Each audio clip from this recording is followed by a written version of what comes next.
welcome back. And the first thing I'm going to do is I'm going to hit Command S to save and deselect this because I grabbed the text tool and was making layers, so I'll delete that.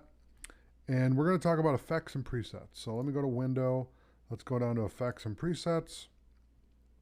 And we'll close out all these other panels. So if I click here and close other panels and group, then I just have the effects and presets. Now, I'm not going to go through every single effect that they have here. What I will say is I want you to go through on your own, without my help, without my direction, and explore these effects and presets.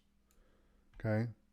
And what I'm going to do is I'll just read out what each category is.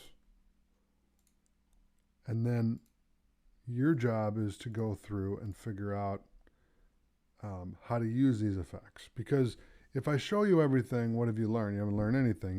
You're becoming a robot and saying, yes, robot teacher, what do you want me to do next? No, I want you to go off on your own and get creative with this and have fun with it. Okay, so you have animation presets, 3D channel, audio, blur and sharpen, Boris Effects Mocha, channel, Cinema 4D, color correction, distort, expression controls, generate, immersive video, scene, matte, noise and grain, obsolete, perspective, simulation, stylize, text, time, transition, and utility. Okay? So with that, let me grab this and put it back here.